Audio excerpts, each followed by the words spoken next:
আমি এই বাটির এক বাটি গোবিন্দভোগ চাল নিয়েছি। এই চালটা ভালো করে ধুয়ে ফ্যান দিয়ে শুকিয়ে ঝরঝরে করে নিয়েছি। এই যেরকম ঝরঝরে করে নিয়েছি। এই যে 1 চামচ হলুদ দিয়ে দিলাম।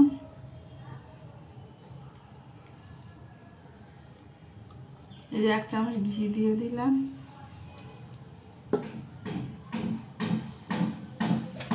আর এই গরম মশলা দিয়ে দিলাম 1 চামচ মতন।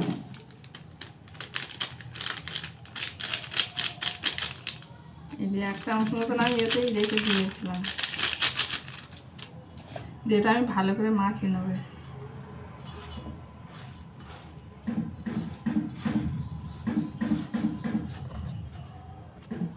এই যে বন্ধুরা আমি ভালো করে মাখিয়ে রেখে দিলাম এটা।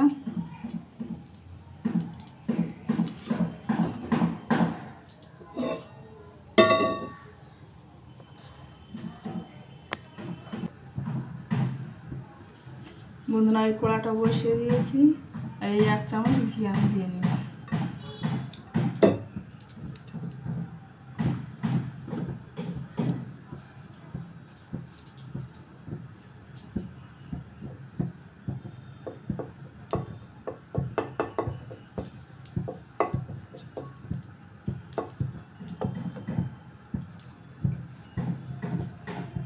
এই যে কিশমিশ আর কাজু বাদাম এই যে ধুয়ে রেখেছিলাম, ভেজে নিলাম হালকা করে।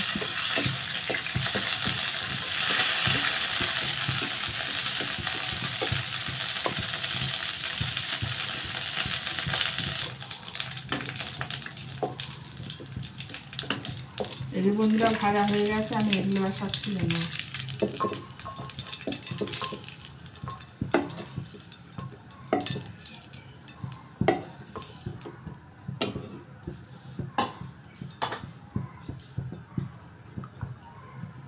এর মধ্যে আমি আর 1 চামচ ঘি দিয়ে দিলাম।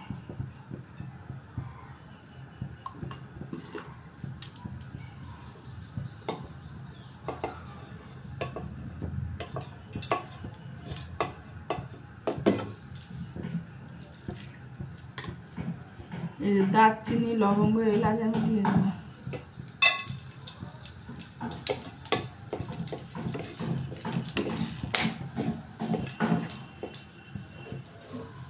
আর এই চালগুলো আমি দিয়ে দিলাম।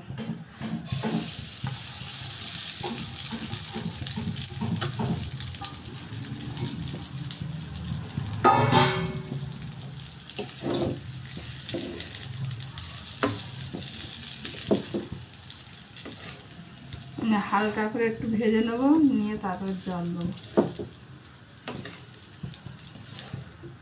বন্ধুরা এইভাবে গোবিন্দভোগের চাল দিয়ে পলোয়া ভাত তৈরি করে নেবেন, খুব ভালো লাগবে। যে কোনো পূজায় তো তৈরি করে নিতে পারেন পূজার সময়।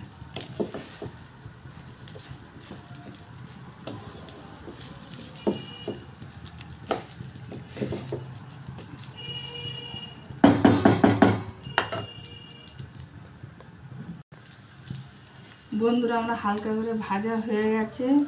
এই বাটির 1 বাটি চাল নিয়েছিলাম, তাই এই বাটির 2 বাটি আমি জল দিয়ে দিলাম।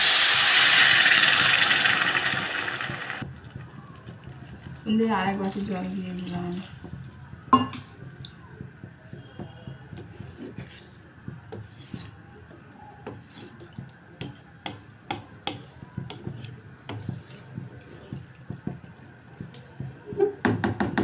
এবার আমি এটা সিদ্ধ হতে দেবো।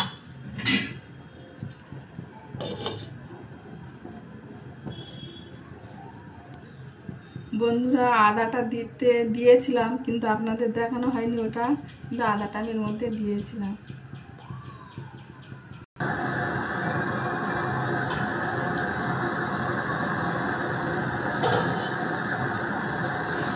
এই দেখুন বন্ধুরা কত ঝরঝরে ভাত হয়েছে। এই দেখুন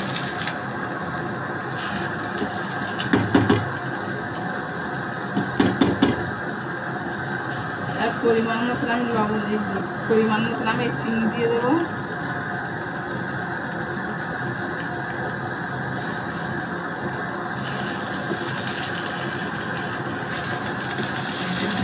কত ঝরঝরে ভাত।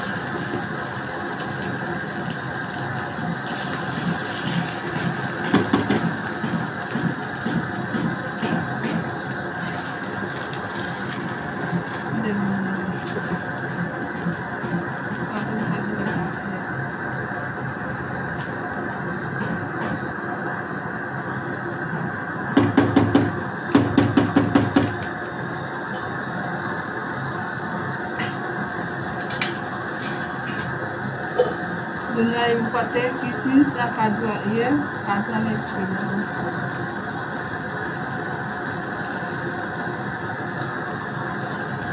বন্ধুরা আপনারা এইভাবে তৈরি করে খেয়ে দেখবেন, খুব ভালো লাগবে।